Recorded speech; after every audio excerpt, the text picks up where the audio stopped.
This is a prime example why you should keep an open mind, and you should not just harden a position, and always be open to new information, because at least that's how I am. I have this saying that I use often: I'd rather get it right than be right. You know, sometimes, and I've been this way in the past where, you know, sometimes you just want to be right, you know, regardless of, you know, new information that's introduced to you. You just want to stand on that position because you want to be right. But, you know, of course, as I matured in life and I got to the point, I was like, look, I'd rather get it right. And I'm okay with being wrong, or as long as I'm open for new information. But at this point in my life, the pursuit of knowledge and finding truth is more important to me than anything else. And I'm going to explain why. I'm going to, and you're probably wondering, hey, what does this have to do with electric vehicles, or what does this have to do with your YouTube channel? But I'm going to show you here in a second. But yeah, sometimes you just believe you're right, and I'm just going to tell you a little story, and this just happened recently. Well, let me go ahead and get in the vehicle now. I can show you exactly what I mean here.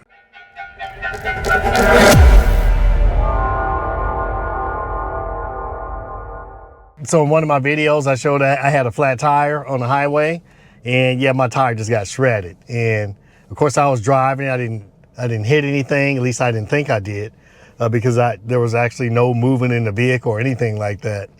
And I was already getting off the highway because for some reason, my Rivian had limited me to 50 miles an hour. And I thought it was all related. And so if you saw the video, that tire was like, hey, I didn't hit anything. And that's what I believed. I believed I didn't hit anything. And I said I was going to file a warranty claim with Pirelli, and that's exactly what I did. I went over to Dobbs this morning, and because they're one of the authorized dealers for Pirelli tires. And just looking at that, I was like, the way that's cut is cut along the seam, and I didn't hit a pothole or anything. And so I go to Pirelli, and I get into a back and forth with the person at the counter. As far as a warranty claim, it's like, you know, if it's an OEM tire, that doesn't qualify, but I knew it did because I actually read everything before I even went there. That's how I actually got the address. And then I show them the tire, and they say, it looks like you hit something, like you punctured it. I was like, no, there was no puncture, there's no hit. And I'll say, in fact, I was recording while this is happening. Now, I didn't get the actual hit, obviously, at least I didn't think I did, because my cameras, just the way they face inside or outside the vehicle. And so I wouldn't see what's happening with the tire. However, and so we go into this back and forth, and he finally, and the gentleman, you know, he took my information. He wanted me to leave my tire and rim, so I'm not going to do that. That's an expensive rim, and those are hard to find, those burnished bronze ones. And I was concerned it may get lost or something, so I wasn't going to take that risk. And so I leave and I come home, and I say, yeah, the Pirelli's probably going to fight me on this, and I need more proof that I didn't hit anything. And so what I did is it's like, wait a minute, let me go and look at my Rivian, because Rivian has a thing called the Incident Cam. And I was like, I wonder if it picked it up on the camera, on the Incident Cam, because if the tire was wobbling, maybe it picked it up. And lo and behold, it did. And I watched it, and I was like, got him. Got him. And you can just see it was just smooth sailing. And then at some point, you can see what looked like tire tracks on the road, and then you can see shortly afterwards, I pull over on the side of the road. I'm going to show you how that works, but this is pretty cool. This is one of the things that, you know, why I went with Rivian, because it's an awesome vehicle as far as being a connected vehicle and all the tech that's on here. But one of the things on here I'm going to show you right here is you have gear guard. And so in a part of the gear guard is that you have roll cam. You can hook up a storage device anywhere from 128 gigabytes to 2 terabytes, and you can record your whole drive. And I used to have one in my last vehicle. But anyway, you also have motion cam. And so this will record events.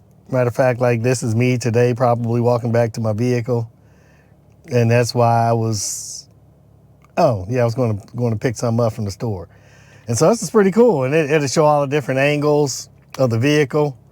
And, you know, so, and if you want to blow it up, you can. So if you want to do full screen. That's pretty darn good, and that's a pretty high quality picture right there. And so I was like, well, maybe this vehicle picked that up. And of course, let's just go ahead and go back. And so it also have incident cam. So it records incidents. And basically it says incidents are captured automatically, so you don't have to do anything special for this. And then I looked and I was like, wait a minute, okay, 30 September, 1 o'clock, that's around the time that my tire went out. And so I went on ahead and hit this. And man, look how crystal clear that is. And so I was watching it, and let's just go through here. As you can see, I'm driving, and I'm getting off the to the exit, and boom. I have a flat tire. You can see my car rumbling. And and I'll probably move a little more after this, but yeah, you see, let me just go back, but it recorded 2 minutes. So it'll record 2 minutes of the incident. So it's going to get before the incident, and it's going to get after the incident. And if you see this yellow marker here, that's the indicator where the incident happened. And let me just go back out of here for a second. And also it records all these different angles too. So it has the rear of the vehicle, and that's off the camera for the truck bed. And then that is the driver's side of the vehicle. And then that's the passenger side of the vehicle right there. And so you have all these angles. So let's watch that again, because the first time I saw this, I thought it was a skid mark. Okay, let's just go back and look. Oh, that's the wrong cam. Okay, we're gonna go out of this cam. We're gonna go back into this main cam right here. So this is my front facing camera for my vehicle. And we're gonna go ahead and play this again. And I'm gonna try to pause it because I missed it the first time. I did not see this. And so already my car is telling me I can't go over 50 miles an hour. And if I pause right there, let me go back. Right there, do you see it? Let me go back. It's easy to miss. But if you can't see it, there is a metal thing laying across the highway, just barely over the highway. I'm saying it's metal. I'm assuming it's metal because of the way my tire got sliced. But yeah, I'm gonna just keep going and play this. And okay, and now shortly after, my car is rumbling. It's shaking. I was like, okay, that's when I'll pull over. Okay, now let's go back to the other cam. Okay, this is the side facing camera. Let's expand this out. And we can see if we see anything on this one. And it'll be up over on this side here. Well, that's not it. There it is right there. And you can see that it got kicked into the background.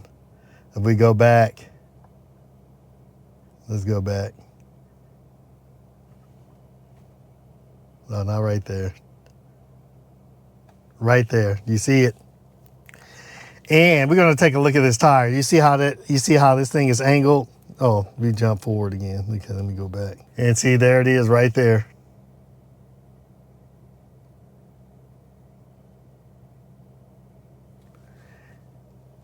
And that is the culprit. That is what sliced my tire. And it had to be a freak accident. And you see it got knocked off to the side of the road. So I never even noticed I hit it. No clue. And let's just look at some other angles. And again, right here, you see the yellow bar showing from this angle where the incident took place. And if I go right on the yellow bar, go right here, and then that's where it happened. And that's where it is right there. Okay, let's check another angle. We're gonna look at the rear facing camera, and that'd be this one here. And just go back and expand this out.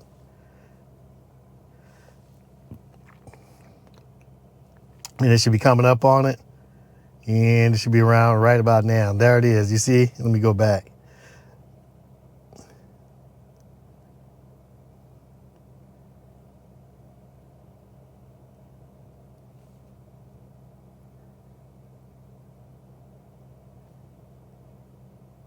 And there it is right there. That's the culprit. And so, and again, it's right here. So this is where the incident happened. That's what happened right there. And so I came back and looked at this the first time and I didn't see it. And I was like, oh, I got some good evidence. And then I was saying, let me make a video. I'm gonna download this and I'm gonna use it for evidence. I'm gonna make a video. And then I see the actual evidence of what really happened.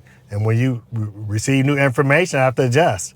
And so this was not the fault of Pirelli. That was not a tire failure. And so I'm going to call Dobbs and let them know. They say, hey, I have some new evidence. And, you know, after viewing my cameras, I can see that my vehicle actually did hit something. And you see that metal thing, and I'm going to show you, we're going to take a look at my tire again, and it all makes sense. So, oops, that's the wrong thing. And so if you look and see how this tire is sliced, that correlates with how that metal piece is sitting on the ground, kind of curved, and it struck my tire, just probably struck it, and it just slipped through it like a piece of butter. That's kind of disconcerting that something like that can just slice through a tire like this. But yeah, just slice right through it, as you can see. And that's what happened. Now I get the distinct privilege of paying nearly $600. These tires are basically $600. It's like $598 or something like that. At what's that place called? Discount Tires, where is where Rivian has a partnership. But they do have military discounts, and I'm always for saving money. You know, some people ask, "Hey, how do you afford the things you have?" Because I try to get the best deals possible. Even on this Rivian, I was able to save some money, and that was thanks to you all that used my referral code. It took quite a bit off the amount of this vehicle, and so I really thank you, everyone who used the referral code, whoever you are. I know some people identified themselves, and I really appreciate it. I am going to try to give back. I do have some things from my old Rivian that I can't use on this one, and so I'm going to do some giveaways on some of those things that I can't use on this one. But yeah, so that is it, and that is why I say you should always keep an open mind. Always be willing to accept new information. Always be at the point where any point you can be incorrect. And that's why you should try to approach people with grace. And I have to keep that in mind. At any point I can be incorrect. And I may, even though I truly believe I'm right, I may be incorrect. And always be open and looking for new information to either prove or disprove your position. And that's how I operate. And that's really helped me out in life a lot. Just because I'm looking at real information. I'm trying to be as unbiased as possible, as I want to get to the truth of things, and that has really helped me in my life. And yeah, let me know your thoughts in the comment section. I'll let you know how much this tire cost. I am going to try to order it online because the military discount, for what I understand, you have to go online and order the tire. They're probably going to deliver it to my house, and then I'll take it to Discount Tire and have them mounted. But yeah, that'd be cool. And because I don't want to have mismatched tires, even though from a distance you can't really tell. And just the long and short, this was not a manufacturer defect. I actually hit something and I have evidence that I hit it. But this also opens up new questions for the Rivian side of the house, because originally I thought that the suspension warning was because of the tire deflating. But obviously it was not the case. I was already in limp mode before I hit that object because I was getting off the exit. Because my car I couldn't go over 50 miles an hour, and I need to find out why. So, but I did set up a service appointment for that, and I'm going to drop the video on that, and me going through the process of going over the vehicle and setting up service appointments for different issues I'm having with this particular Rivian R1T. Yeah, I'll show you, and I'll let you know the resolution when I get to that, as far as I'm fixing all the items on it. But also go ahead and check that video out when it drops. But that's all I have for today. I'd like to thank you for joining me once again, and I can't wait to see you on the next video.